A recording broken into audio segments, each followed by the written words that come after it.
This episode proudly brought to you by Seaddicts Boats. For inquiries on boats and trailers, head over to sales@seaddictsboats.com.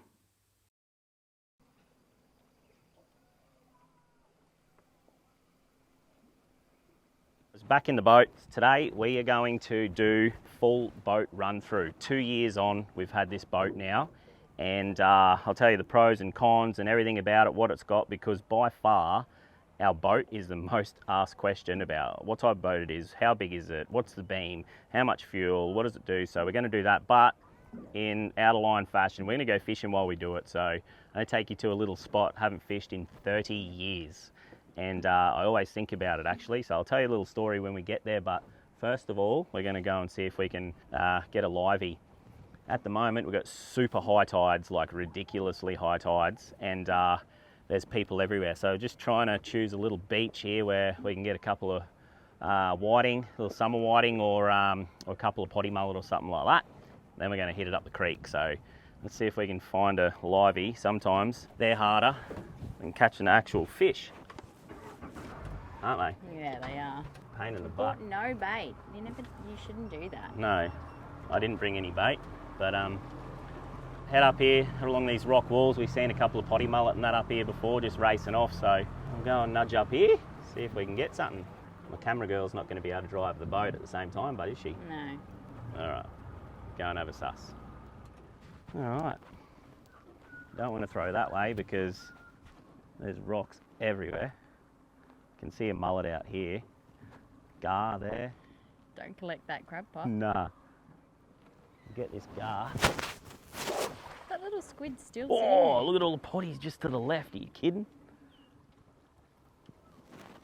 Oh my God. It's a stick. That's a good one. It's a good stick. It's a good livey. All right, so here we've got a stick. Don't hold it out so far. No You're good. making it look really big. I'm not trying to make it look bigger, Sarah, I promise. So here we've got a stick. All right, they're no good for anything, so we'll just chuck that back in there. Might have a random shot out here near the thing because a bunch of potties come flying out of that mangrove.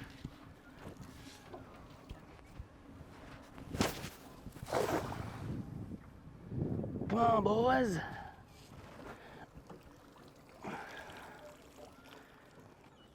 Okay. It's a gar. Gardy. Ooh, yeah, there's a few in there. That's a good one. Look at this baby marlin. Baby marlin. Get out back there, matey.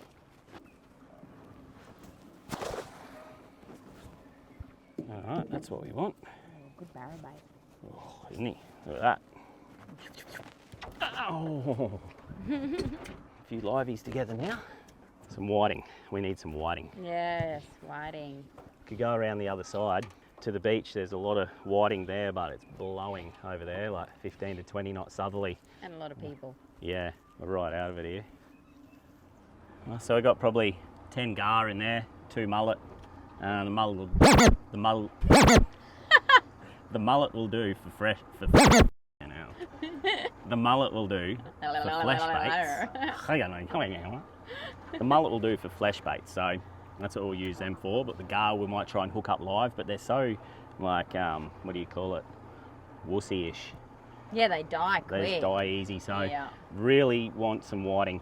So I might just go around the corner and have a quick walk along the beach while Sez idles the boat out and see if we can get one because they're dynamite for jacks. So I'm going to head off now and see if we can get some whiting.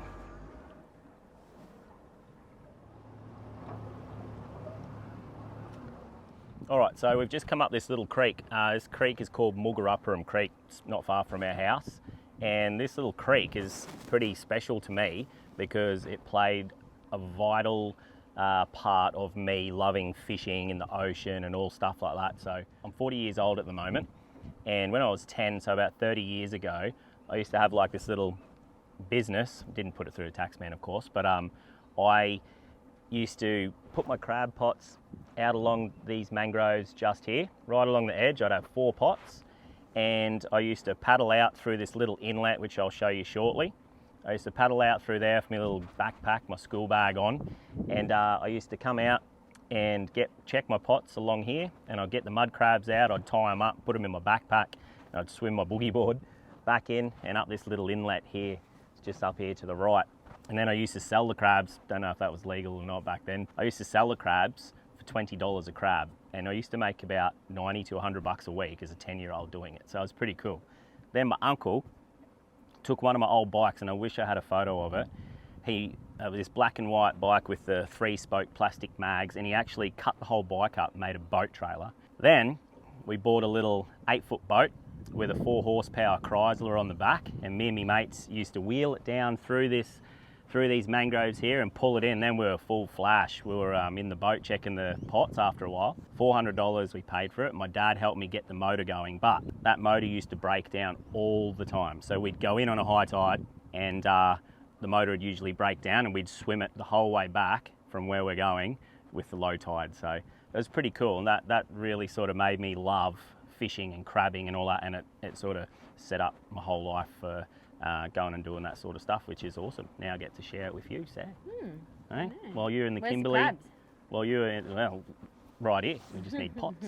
While you were in the Kimberley doing your thing, I was here doing mine. Yeah, I know. That's I cool, wasn't eh? making money though. Well, I was making money. Anyway, I'll show you up this creek further, a little area where I still reckon it was the biggest jack I've ever seen. It was probably that big, but I remember it being this big when I was really young, and me and my dad cast netted it. So I'll show you where this is up here. That's where we're going to have a little go. Literally, I've never fished it. We cast netted through there.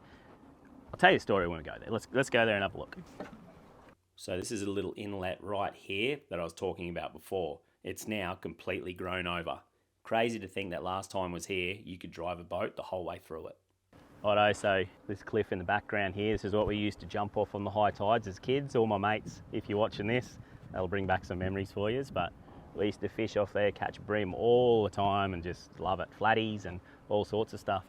I actually think Miller Wilson, one of his first videos where he's handling the stonefish is right here, or the little bull shark, where he's handling the bull shark was just here too. So quite a popular little area here. You know, we'll keep making our way up.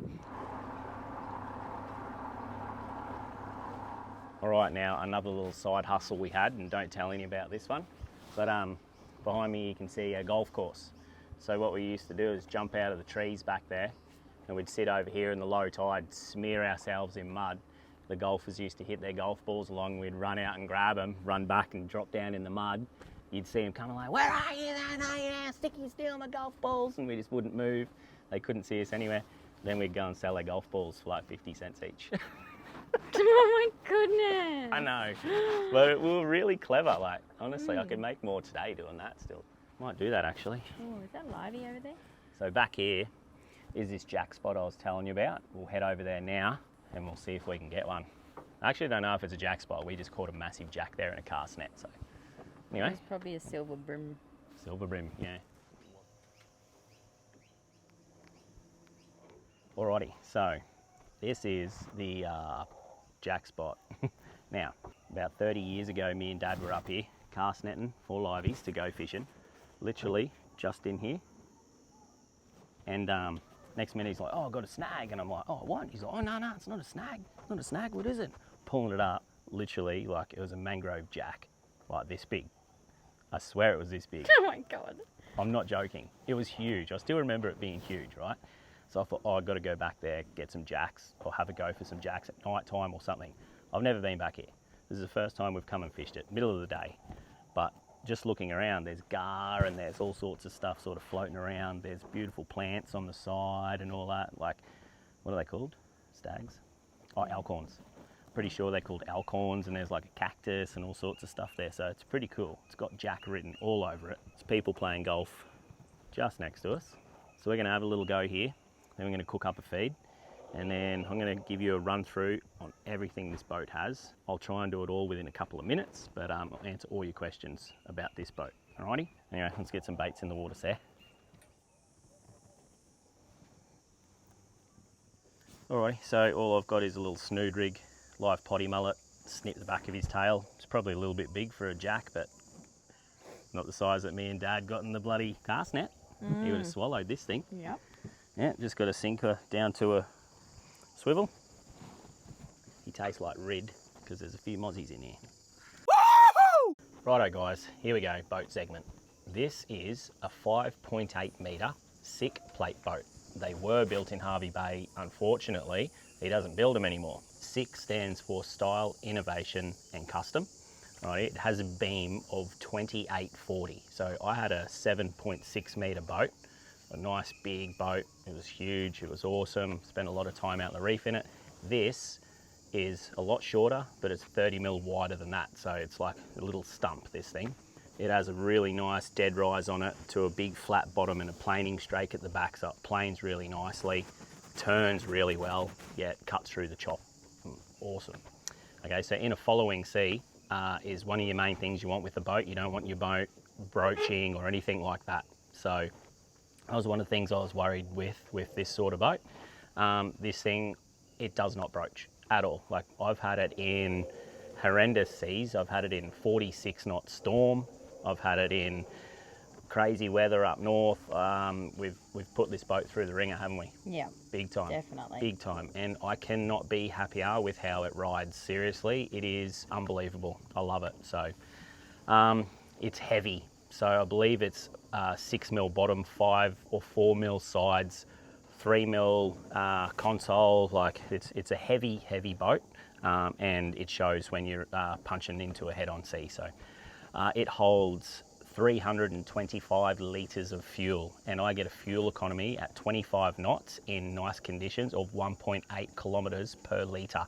So we've got just over 500 kilometre range with this boat, which is one of my main things because you don't have to be packing fuel in when you're going on a reef trip or anything like that. So that's massive. I did used to get 1.6 kilometres per litre. That's when I had all the AGM batteries in. Since I put the lithium batteries in, and I'll go into that later, how much weight we have reduced, I get an extra 200 metres per 1.8 kilometres. So that's fuel on fuel savings. So, alrighty. Now speaking of that, I've had my lithiums for 2 years now, Revolution Power lithium batteries. Now inside here still looks like Cape York. So there's a nice little bit of Cape York right there. I've got 3 100 amp hour lithium batteries in here. I've got a DC-DC charger and a 12 to 36 volt converter up here. So what that does is my whole house runs off 12 volt, okay? It's a 12 volt system. That 36 volt converter then converts that 12 volt power to 36 volt to run the Minn Coda. The Minn Coda is 112 pound, 36 volt, and it's got a 72-inch shaft on it, all right? The one thing is any boats with a bit of a flared bow, if we're in choppy conditions, it does pop out. So it will pop out and go back in, and that's what I've had a little bit of dramas with. In big current, it will come out, it will free spin, and it will load up when it comes back into the water, spike the power, and blow the circuit breaker. So it doesn't happen all the time, but in big current and rough seas, that does happen. That's one negative thing I can think about this boat. And it's pretty minor. It's got nothing to do with the boat. It's got everything to do with the Minn Coda. So you can special order a 87-inch Minn Coda, which would be great. So, you know, maybe that's one thing we can look at in the future. But for now, the amount of times that happens is very minimal. Oh, you're getting a bite. Got a bust up. Oh. Before I had the lithium batteries, I had 5 AGM batteries in here weighing 40 kilos each. That's 200 kilos worth of batteries. Now I have 3 lithium batteries and 1 AGM for the start. Those 3 lithium batteries combined weigh 33 kilometres. Less. Kilometres? Combined, those 3 lithiums weigh 33 kilos. So it's a no-brainer. The boat used to sit a little bit nose down from all the AGMs up the front. Since I got them out and put the lithiums in, it sits with fall. If it rains, all the water runs out through the scuppers. So if you're having any problems with that, so water coming through the scuppers and sitting forward or anything like that, and you've got a Minn Coda and 3 AGMs up the front, you've got a lot of weight up the front of your boat, okay? So the lithium's one of the best add-ons that we've done to this boat. Now, speaking of add-ons, we have a Garmin 8416, and we have a Furuno 295. Sounded like me in the toilet. Okay, the 8416 Garmin, do I like it? No, I love it. It is amazing. Like, honestly, I've had Lowrance, I've had Humminbird, I've now got Garmin. I haven't had Simrad, but it's much the same as Lowrance. The Garmin, and we're not sponsored by Garmin or anything like that at all, paid pretty much full price for that. I love it, it's unreal. It's super fast, it's extremely clear. You can hook some crazy transducers up to this. You can actually hook the 200B that I've got on this. You can hook that up to this. I'll show you what it is through a module, and it'll even run that, which is a 2 kilowatt high frequency transducer. But like, you know, if you see this, if I go home, charts, relief shading, or home, fishing chart, if I zoom out, like, you can see how quick those pages load, and I can just go all the way up, zoom out again, come back down here. It will load that quick as I zoom in. All right, so it's awesome. I can't recommend them enough. If you can't afford a 16 or you haven't got the room for it, that's cool. A 12 is awesome. It's just when you put the 4 screens up, a 16 allows them all to be a little bit bigger again. So it's great for prawning and stuff like that. So I love that, the 8416. I'll get another one in a heartbeat. My baby, this is my baby, the Furuno 295. So this is just a dedicated sounder, and this is for finding fish. This I've had in my last 2 boats. I had it in my old big boat, the one I was talking about before, and I put the exact same setup in this, but me and the guys from Riptide come up with a fairing block, which I'll show you guys when I get it off the trailer. And this thing reads at speed in like 140 meters. I can do 27 knots in choppy seas, and it reads clear as a bell. Like, it's unreal. It's only a high frequency transducer. I don't do too much deep dropping and stuff like that, so it's good up to about 270 meters. Anything over that, you'll want to get a low frequency transducer, like a 82B 35R or something like that. But I've got the 200B 8B transducer in a wicked little fairing block on the side. So there you go. This is all self-explanatory. JL audio, that doesn't work at the moment. The speaker's snapped off the thing in the back. It's got Cape York. Got Cape York, that did, like everything else. Alrighty, so the next thing is the casting deck. This is one of the main things I love about this boat, is a massive, big, high casting deck. Every boat should have one. I see all these other ones that are low and they've got so much room to come up. Seriously, if you're thinking about a casting deck, make sure you can fit your fridge in there, your swags in there, like everything. We can fit a 40-litre fridge under there. We can fit our King's Big Daddy swag under here. We can fit all our camping gear. We can fit another swag, everything underneath underneath this casting deck. It's huge. All our fishing gear, like we've got heaps of fishing gear, lures, all our leader rolls, bloody hoses. What else have we got in here? All our camera gear, all our safety gear, everything is under here now, and we've got bulk room left inside. I'll show you this. That's just up the front, right? So we've got all the camping gear here, like that's just in this triangle part. This is how deep it is. So it's up to my leg here. All right, and then we've still got all these hatches here. What that allows us to do is go camping even if it's choppy and not have to worry if our stuff's going to get wet, because under here it stays dry. So what we've got is a channel that runs through here where the water goes. Under here comes out and runs straight out onto the back deck, and they're recessed hatches so they can't leak. So I even get up here and gurney and hose it, everything stays bone dry underneath. So the cast deck, nice and high, coming all the way back to your console is super important, I think, especially if you want to go camping, because look at this. Like, we can sleep in here very comfortably, and we do, don't we? We do, yeah. So we got a double mattress we roll out. And then my mate from Goodline Trimming made us up a canvas thing that just throws straight over the console there and comes and ties down around the front of the thing. And we've got like a little tent that sits over us, and it's awesome. We actually love sleeping in here. The wind comes through there nicely, and if it really pissed down rain, you might get a bit come through, but then it'd probably run down these channels. So that's about it for the casting deck. It's awesome. Another thing I like about this boat is you stand up the front where the anchor well is, and from there you can comfortably walk the whole way around the boat. It's pretty cool. So we sit while we're chasing barra. We'll just walk along there, 4 of us, sit up here, like casting off the back. It's really cool. Says chases blueies off the duck board on the back, so it's got steps everywhere. All right, so I've got a step there. We've got a duck board here that you can stand on, step straight over and into the boat. So for fish storage, we've got, I think this is 250 litres. It might even be bigger, but I know it's at least 250 metres, 250 litres. And we fill that with ice and we go to a reef trip and we chuck all our fish in that. Let me show you a little thing I come up with down here that a couple of people have seen and they love the idea.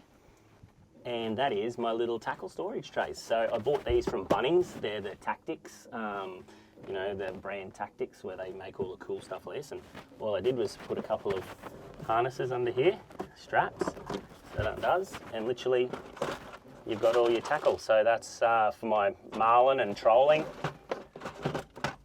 Got blueies written on there, reds, snapper, squid. They're all our poppers, they're all our jigs, and yeah, so it's awesome. It's up off the ground, so it's bolted through, and it works great, doesn't it? It does. So literally I can just go, oh, we're chasing blueies today, grab the bluey box out, leave it up on the thing. You know, you don't have to keep going in and grabbing it. So that's a really cool idea. I love that. I am a genius. Don't you reckon? Yeah. Hey. Fresh water. We have 70 litres of fresh water on this boat, and that is this hose right here. I've got a coiled up hose under here, plugs into there, reaches all the way down a duck board, and we have showers under that. We have a 200 horsepower Yamaha motor, 2017 model, and so far we have not had a drama. I will not go anything but Yamahas from now on. I had twin Suzukis in my old big boat, and they were good motors, but I had dramas with one the whole time. Mechanics tried to figure it out. It couldn't be figured out. It just ran rough. It stalled, like we couldn't figure it out. Yamahas, I've had Yamahas on heaps of boats, never had a drama. So they are my favourite, personally. Yamaha, can't go past them. So we've got a lift out bait board here. So the bait board just literally lifts out and then you've got this whole area open. We've got a Kilt Livey tank. And look, that's about it. So like, as my review on this boat, and like he doesn't even make them anymore, but it's unreal. As for things I would change about the boat, people say, oh, do you want shade? We've got hats and long sleeve shirts. We've been up in the hottest parts of our country in this boat, and it's been fine. It's hot, but you just give yourself a little hose and keep a round brim hat on, a long sleeve, and it's fine, eh, Sarah? Yeah. It says he's got a muddy. He was so quick. I was like, oh, I got a snag. A little crab. Yeah, so as I was saying, the negatives about the boat, apart from the Minn Kota being, you know, a bit short than what I'd like, I can't really tell you guys a negative about the boat. There's no negatives for what it is this size. There's nothing I would change. There's nothing I would really add. It's got everything we need. We like to go prawning. We like to come up a creek and chase jacks. We like to tow it to the top end of Australia, and we like to go out deep chasing big fish, and it handles and does everything. We can sleep in it. It's awesome. Okay, so I can't speak highly enough of the boat. The penetrol on the outside is the last thing I'll go through. If you go back through to one of our videos, I'll put the number video here because I can't remember it off the top of my head. But if you go back and watch that video, I show you how to penetrol and clean up the outside of your boat, and it's awesome. It's been nearly 2 years, I'd say, a year and a half since I've done it, and it's holding up really well for what we've put it through. I reckon it's nearly due for another one, but like, I don't have to. If I was being picky, yes, I would do it again now, but it's still got a long time left in it. Easy to maintain, easy to wash. It's just great. Yeah, I just got a bit of a bite then. Right. Servicing the motor's got about 750 hours on it now, so I've put nearly 400 hours on it in 2 years. So that's going pretty good. I get my motor serviced at Marine Care in Redland Bay. Alan and Mac and all the guys there, they do such a good job. All right, so if you're looking for someone that does a very thorough job on your motor, that's where you want to go. They do a great job. It's even got a stove. And a chef. You ripper. What did you just catch? Oh, silverjack. Silverjack. Yeah. Spiny faced silverjack. Wasn't a keeper, but. Yeah, I know. Oh, look at all the golf balls. I can see 3 now. Oh, we're going to be rich. Remember what I was saying about money? There's Whoa, money. Look out. right Stick there. incoming. Oh, my God. Oh no. That's not good. I'm going to get a snag here. Oh yeah, we're getting snagged there. Right, yeah, it's been about 20 minutes, 15 minutes, and the snags are nearly cooked. We've got one caddy, we've got a good muddy up to the surface, and that's about it. Oh, Middle there's of the a muddy day. over there for so sure. I Look at can't, those bubbles. Look at the bubbles. Yeah, the banks here are starting to shallow out, and you can actually see, so I can see this one's a little bit tempted to get up there and have a bit of a walk through the mangies, aren't you? Yeah. There'd be crabs in there for sure. Yeah. Well, we'll have some snags and I'll put you up on that and see if you can fluke one. I'm going to go pick up these golf balls for sure, sell them for $2 each, because I heard the old guy up the top say, "Nah, don't worry about it, mate, it's only a $2 ball." $2, mate. There's 1, 2, 3, 4, it's $8 right there. Pays for our fuel to come here. Righto, we'll let you know. We're going to have a snag. We'll let you give you any updates on any more caddies, and then we're going to hightail it out of here. Outerline.com.au for golf balls. Yeah, first in, best dressed. About to catch a fish here. Whoop. You keep getting snags. That just took me under it, I reckon. Yeah, look. Oh, is it still on there? Oh, it's a little got one. cod. Told ya. Wow, where there's cod, there's jacks. Look at that. Told you I had a fish. Yeah, doesn't believe me. That's cool. The old undervalued cod. Eh? One of the best tasting fish in the ocean. Way too small, this fella, but that's a black spot estuary cod. If he was oversized, he would be 100% coming home with us. Yeah. They are yum. delicious. But he's going back.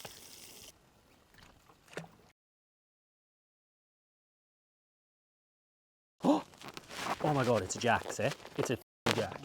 Are you serious? Have a look at this. What? It's a jack. No. Are you actually serious? I told you this place holds jacks. He's a keeper. I told you. Strip bait. 2. I can't What? believe it. It's a jack. Oh, I'm actually speechless. Like, is this actually for real? Mate, jack. What? Thank you, ladies and gentlemen. How's that, guys? 30 years ago, cast netted a jack behind me with my dad. It's been 30 years since we fished this spot and come back here. We haven't even fished it then. We just got one in a cast net. Come back here the first day, cast net some liveys, chuck out a bait, and catch one of our favourite fish in the world. How's that? So good. I'm so happy. That's just awesome. Wow. Anyway, Sarah wants to keep him. I want to let him go. So We are keeping him. he's coming home for dinner then. Yeah, that's pretty special to me. I'm actually speechless at that. That is incredible. Yeah. Old red dog. Tickle his belly. Watch his things come up. Ready? Oh. All right, we're done. Bon appetit. Jacks and snags. Snags and jacks. Which one is it? Well, jacks like snags. So. Yeah, well. Oh, Ah. See what I did there? I think you figured it out. Jacks like snags. Yep. Bring the snags, you get the jacks. That's it, guys. Says reckons she's got a crabby. Crab or a snag. Nah, it's not, but we'll get him.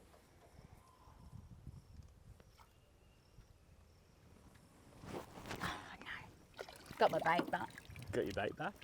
No, I knew that was a crab, eh? Tell you what. Slayer. Everyone that thinks Says is the bomb fisher. How's your caddy? Good. Yeah? Yep. Yeah, my jack wasn't too bad either. Hey? Nice caddy. Thanks. Yeah. All right, guys. Golf ball collecting. Now, these golf balls, and I'm not even joking, are going to be available on our website as a proper piss take. Going right back to my roots as a 10-year-old boy, catching bloody golf balls and selling them. Dead set says we are selling them on our website. Yeah. Only 4 available. Only 4 available. That's going to be hilarious. Have a look at her. What a weapon.